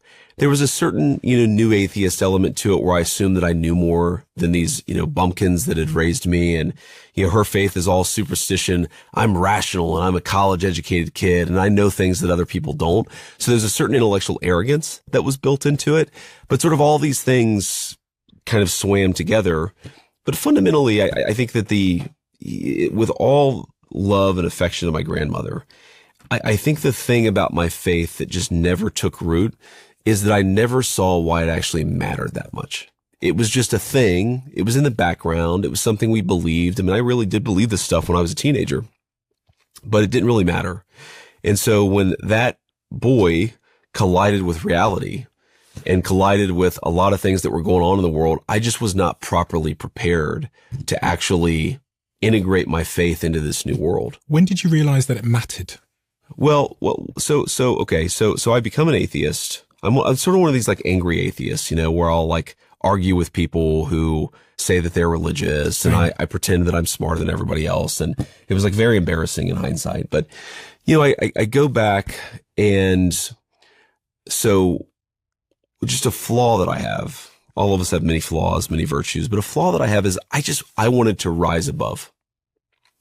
Now, where it came from a good place is I wanted stability. I wanted a decent income. I wanted to provide my kids that stability that I didn't have. But where it was a very bad thing is I cared way too much about what credentials I had. Where did I go to school? How much money that I made? And so this sort of new atheism actually was like the perfect philosophy for the creed of a kid who just wanted to get ahead. I wanted to make as much money. I wanted to have the most prestigious profession. I was super ambitious for ambition's sake. And, so I'd won every competition that life had put before me. I'm at this point in my late 20s. I've got a beautiful girlfriend. Things are going pretty well. I'm at Yale Law School, right? The top law school in the United States of America. Very prestigious. Everybody thought I was very smart because I went to Yale Law School, and I cared about that back then. I don't care about it now. And I sort of realized I'm actually not like a happy person. I'm not a good person. I care about where I went to law school way more than whether I'm good to this girl, right? I mean, I really was like madly in love with her, but was I like a particularly good boyfriend? No. I had learned from my youth to be chaotic, and I'd threatened to break up with her every other month. And, if we had an argument, I'd just like disappear for a couple of days. I mean, I was just like not, I sort of realized, okay, there's something missing here. There's something that all of this obsession with achievement and being smarter than everybody else and being rational, it has not actually made me a good person. And I sort of looked around and said, well, who are the people that I like actually want to be like? Who are the people that I most admire in the world? And I slowly realized that the ones who were the most virtuous, the ones who were the best at the things that actually mattered, they were Christians. And their faith motivated not an obsession with getting ahead, but an obsession with treating people well, or an obsession with developing the strength of character that mattered so that you could withstand, very tough circumstances. And I started to think to myself, okay, wait a second. There's like these rays of sunshine from Christians that I knew in my life, from Christian ideas that sort of were in the background of my own, intellectual curiosity. And if there are all of these rays of sunshine where Christianity seems to be warmer and truer than something else, maybe the rest of it actually has something to be said for it too. And that kind of led me down a pathway of thinking about my faith in a way that I never had when I was a teenager. I never had to when I was a teenager. And it finally just hit me like there is something deeply profound about this. And at first it was an intellectual thing, right? But over time it became a more emotional and more practiced thing. And eventually I got baptized. I'd never been baptized as a kid. And, even though my wife is not Christian, I force her to take our 3 kids and husband to church every single week. And she's remarkably patient about it. But it's one of these things where it really did transform me, but in a slower way. Atheism is a form of religion in a way, isn't it? Exactly. It has the same level of sort of certainty. And that's why I exactly introduced right. myself to you as an agnostic, because it feels a little bit arrogant to say that I know. Yeah. No, that's interesting. I'm going to take a little bit of a hard turn, which is AI. AI is going to cause a lot of job disruption. Sure. And, it's a big topic of conversation for my audience, but also as an entrepreneur and investor, we're talking a lot at the moment about the impact of AI. When you look at the words of the big AI CEOs over time, one thing I find fascinating is if you look at Sam Altman's words about the impact AI is going to have, it's very dystopian. You look at Elon, very, very dystopian. Yeah. And right now, I think the only thing that's up there with being as unpopular as AI is ICE in the US. I saw this graph the other day. in terms of how unpopular it is. Eric Schmidt, who I know you know, because he was an investor in your company, I believe. Yeah. The other day when he was doing that commencement speech in front of the college students, he was booed every time he said the word. That's right. Are you scared about the potential economic impact and unemployment impact of artificial intelligence at this moment in time? So I'd say I'm less scared about that than I am about other things. Okay. So historical analogies are always fraught. And by the way, I think the AI companies themselves, the CEOs, there's a certain incentive to be super dystopian. Yeah. Because it's like a form of viral marketing. That if people are really scared of your product, that must mean that it really works. And if they're not scared of your product, maybe it actually doesn't work that well. So I think there's something weird. There's something synergistic about the most pessimistic predictions about AI and some of the people who are making them. But like, set that to the side because I do have some real concerns. But on the job displacement thing, okay, so let me back up for a second because I bring a certain bias to this. So when I was, again, this is an almost religious idea that I developed in the early 2010s that I think is just preposterous now. And that religious idea was that there was like this inevitable march of economics from agricultural to industrial to service based. Mm-hmm. And the reason that all of my friends and family were losing their jobs was because that was just an inevitable economic trend that advanced economies, they deindustrialized. Okay. And there was even this argument at the time that the reason why manufacturing employment was going down in the United States was because of automation, because of technology, that it had nothing to do with outsourcing or with immigration, but it was purely because of technology had replaced all these workers with robots. I think that story is totally false. Now, the robots that exist in manufacturing, did they make people more productive? Absolutely. Did they cause a change in what a manufacturing line worker was doing in, say, 2005 versus 1955? Absolutely. So the change is there. But in reality, there was a ton of manufacturing job growth. It just wasn't happening in the United States of America.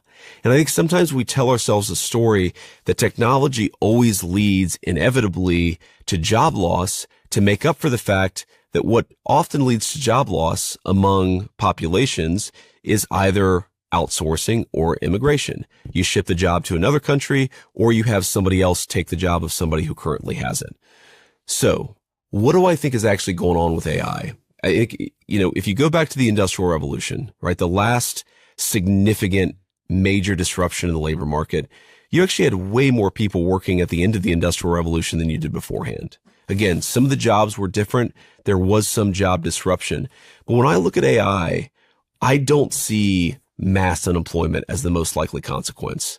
I think people will become more productive. I think some people's jobs will change. Some people will lose their jobs. But I just don't buy this idea, and I haven't seen any evidence in the data that it's going to lead to mass unemployment. Let me tell you what does worry me. Again, historical analogies are always fraught. You go back to the Industrial Revolution. Was mass joblessness the main consequence of the shift from an agricultural to an industrial economy? No. But what did happen? Rich people got way richer. And that led to, in Europe, fascism and communism. In fact, your country and my country are pretty much the only two countries that successfully avoided either a fascist or a communist revolution in response to the Industrial Revolution. That's, by the way, one of the real interesting things about, Christianity is the seminal text about how capital and labor could work together, about how you could have social harmony compared to Marx, who was sort of saying there was an inevitable social division, was Pope Leo XIII, who wrote in his famous encyclical that the way to preserve harmony between the social classes was to ensure that the workers could bargain. This is where sort of the idea of collective bargaining had a Christian underpinning, and to make sure that the capitalists weren't able to take advantage of the workers. They had to sort of respect them.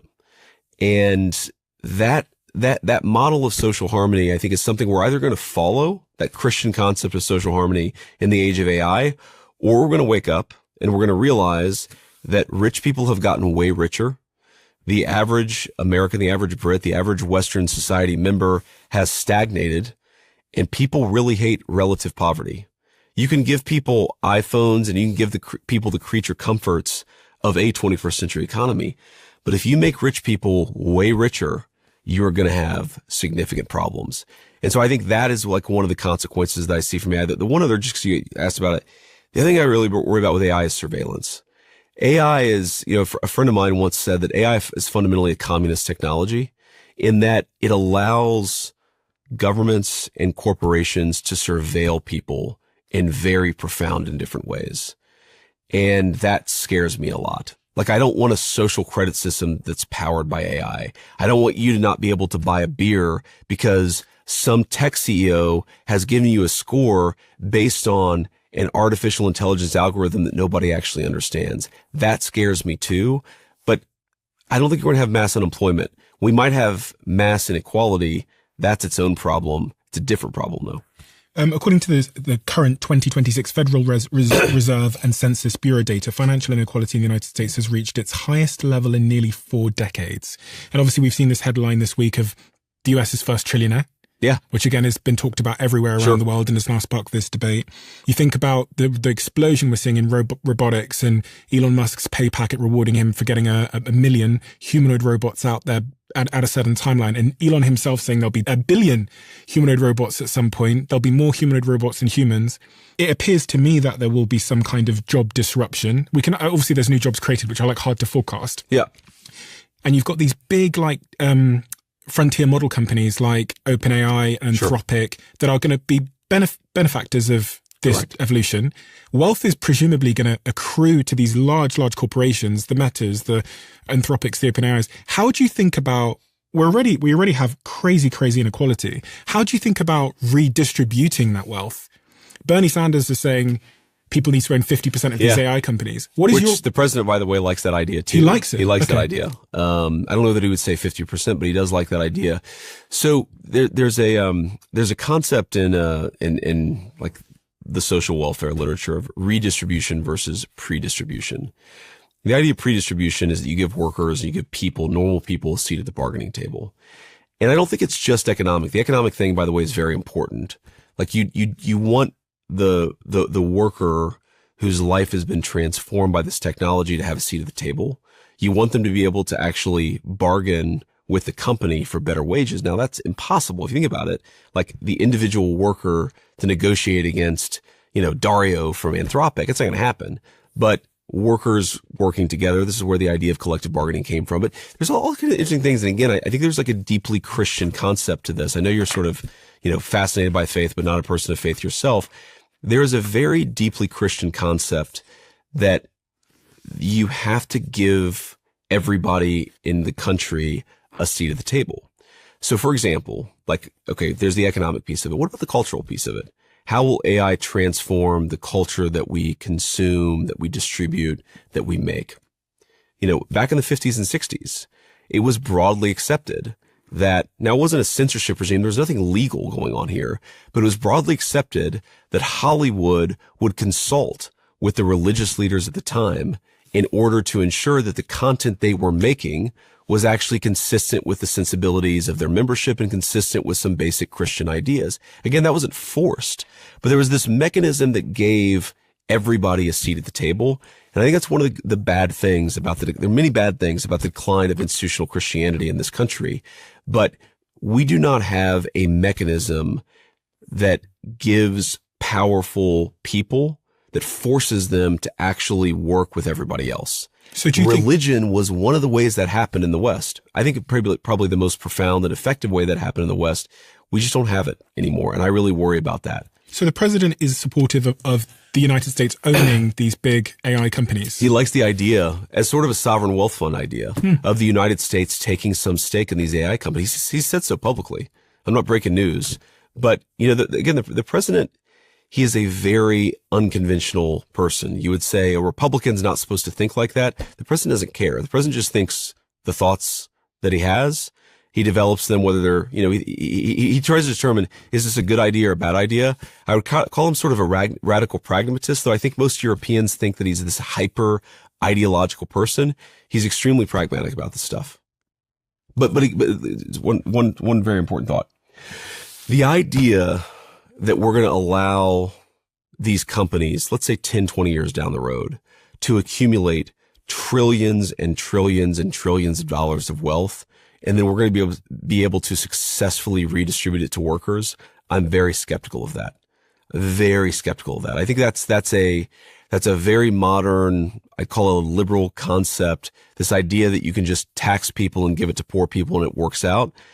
Then you turn the poor people into effectively subservience of the rich people. You have to give everybody a stake in the society. I haven't quite figured out how this is going to work in the age of AI. I think labor unions are a very important model here, but this is the model where you just take from some people and give to other people. That's never provided a stable society. You've got to give the workers a seat at the table. Mammal.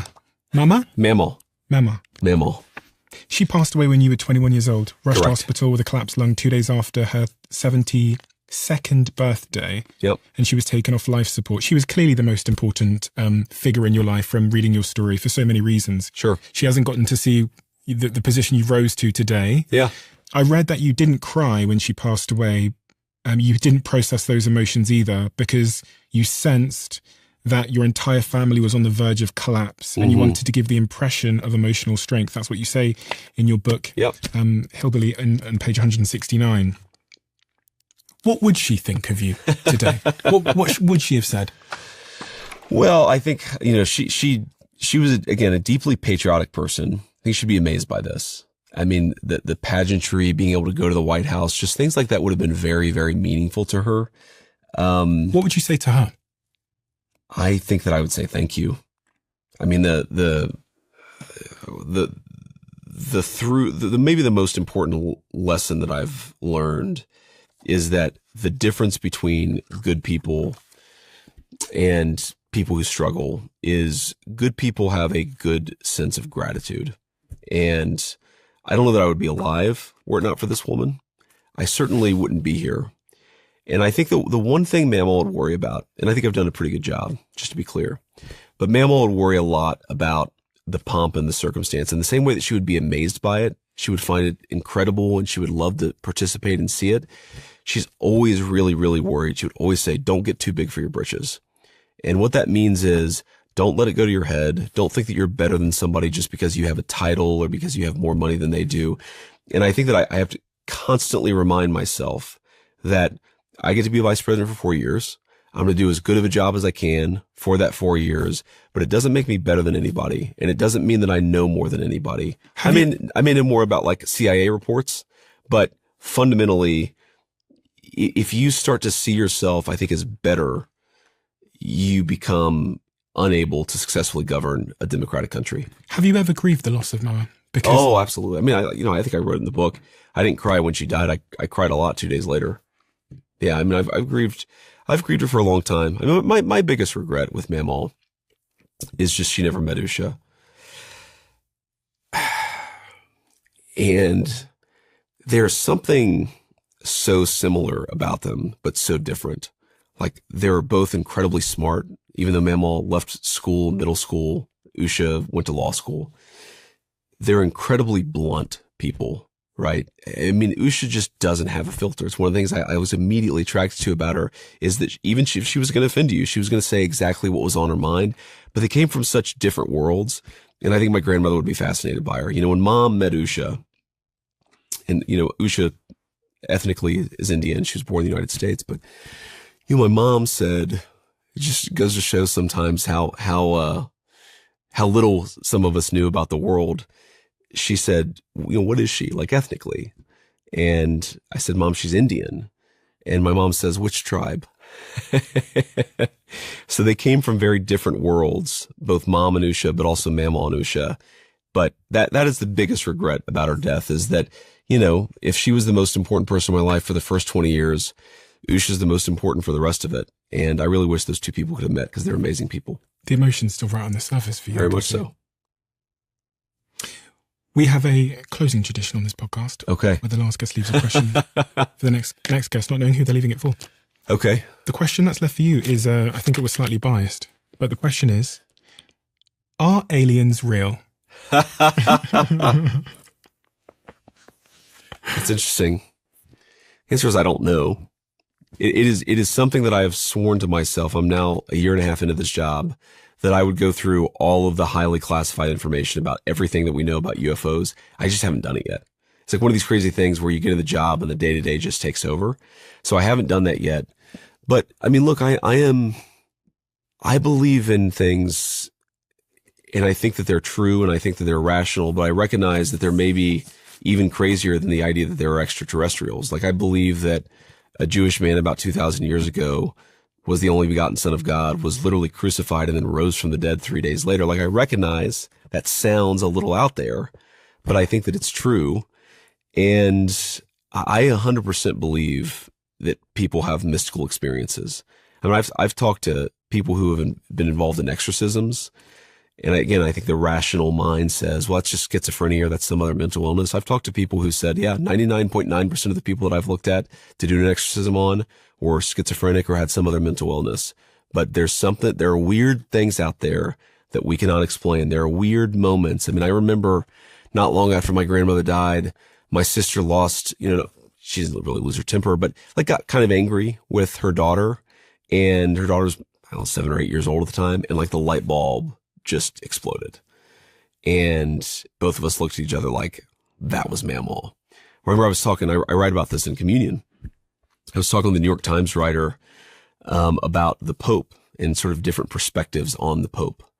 And he was more critical of the Pope. And I was more, my attitude is like, he's not a politician. You can't judge him by politician standards. This is the last Pope. And we're like having this conversation, and it's like, I'm telling you, man, a glass just falls off the bar in a totally crazy way and shatters and like stops us dead in our tracks. And we both just looked at each other and said, what the hell was that? And I'm a believer in mystical experiences. I don't think they happen that often, but I think that people have experiences that are impossible to explain if you have a purely narrow, hyper-rational view of the world. In other words, I think the hyper-rational view of the world is actually not totally accurate. There's some weird shit out there. So you think aliens could be real? I do. Communion. It's really interesting because I went on a similar journey to you in terms of new atheism, very rational. How can any of this be true? Arguing with Christians every time that I had the opportunity to, Sure. in part to try and figure out my own opinion. It was like a sparring match. Of course. And I now find myself as being an agnostic person and being open-minded and curious to new ideas. And it's almost a humility. Mm-hmm. I wasn't humble before in that season of my life, but now I'm like open that I could be completely wrong. Sure. And listening intently. And I think this is why this book is so interesting, because you represent, I think, the journey of a lot of people who have rationally talked themselves out of the possibility of faith, but then have felt something is missing at some level, feel like they've been lied to by themselves or society or some kind of culture. Sure. And then have had the sort of open-minded exploration back to a place of meaning. And I'd say that meaning and that sense of purpose is so absent in society at the moment. And also, like you said, the Christians that I've interviewed here, it doesn't feel to me to be a coincidence that they're the most virtuous, anchored, stable, happy, empathetic, charitable individuals I get to sit with. And that itself appears to be proof of something. Mm-hmm. And so your book here, Communion, Finding My Way Back to Faith, is, I think, a wonderful journey in that direction for anybody who finds themselves at any stage in that journey. And it's out right now. Mr. Vice President, thank you so much for your time. I realize you're very busy, so it's a true honor that you chose to give me some of your time today. I really, really appreciate it. Thank you. I really enjoyed this. Thank you. Thank you. YouTube have this new crazy algorithm where they know exactly what video you would like to watch next based on AI and all of your viewing behavior. And the algorithm says that this video is the perfect video for you. It's different for everybody looking right now. Check this video out, and I bet you might love it.